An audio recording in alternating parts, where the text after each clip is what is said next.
What happens when progress comes at the expense of everything you've ever known?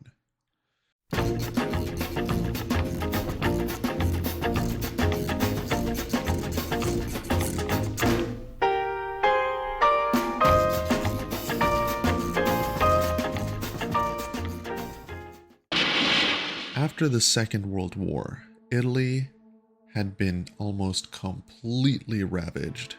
The country was bouncing back from a recently fascist government and was rapidly industrializing at a time when there were no environmental regulations. The world Red Desert takes place in is clearly set to reflect the mental state of our main character, Juliana. The mise-en-scène of many establishing shots show a bleak and colorless horizon devoid of life, emphasizing the hopelessness of the main character and how their purpose in life is either non-existent or long since dead. The only scenes with any color in the film are when the character holds strong, positive emotions, such as the group scene in the shack's bed, the story sequence, and the affair scene. Almost as if the only time Juliana feels anything is when something extreme is happening. Yet, despite her feelings and obvious distress throughout the movie, no one seems to take her seriously in the film, including her own husband, Max. The only time one of the other main characters seems interested in her is in the case of Corrado Zeller, who is clearly interested in having an affair. Ever since 1945, Italy has had a long and intense tradition of political cinema. For convenience, political cinema after 1960 can be divided into four categories: the South, war, fascism, anti-fascism, and resistance, justice, and history. Political commentary is not sparse throughout this film. There are many scenes in the movie where Juliana is depicted as having a mental breakdown, and most scenes paint her as distrustful. Much like Juliana, the nature, wildlife, and habitats seen in Red Desert are not respected by the industry exploiting it. They are taken advantage of and ripped of all resources, much in the same way Juliana is treated as a maternal laborer for her child. As such, a multitude of what are meant to be nature scenes depict wastelands with oil and other various chemicals spilled all into the waterways. During one such sequence, a character even exclaimed as a joke that someone they knew complained about eating fish that tasted of oil.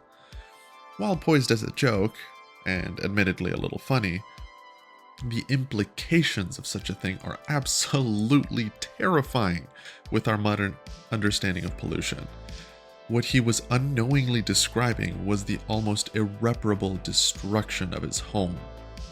The only time in this film where we see a fully saturated and natural looking scene is the story sequence of the girl on the island, an isolated, underdeveloped place that has no modern amenities. A notable part of the sequence is a scene where a modern sailboat approaches the island. When it does, the girl becomes curious of it and swims up to it only for the sailboat to leave. This hints at the idea that the main character, Juliana, actually wishes to escape her current reality into what possibly existed before Italy's rapid industrial revolution. Obviously, this movie was made at a time when there was very little regulation to stop industries from harming the world around them. Today, we still have most of these chemical industries around. They're just not set up to destroy the environment at nearly the same degree as they did during the 1960s. However, whenever there is a new emergent industry, regardless of time, there is always the danger of environmental or societal harm if there is no proper regulation on the part of the government. After all, the point of a company in a capitalist system is to make ever-increasing amounts of money, not better the lives of the people.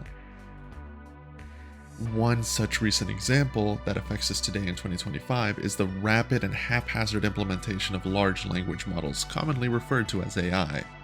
In an effort to increase profits, companies are adding AI to absolutely everything, even if it doesn't make sense.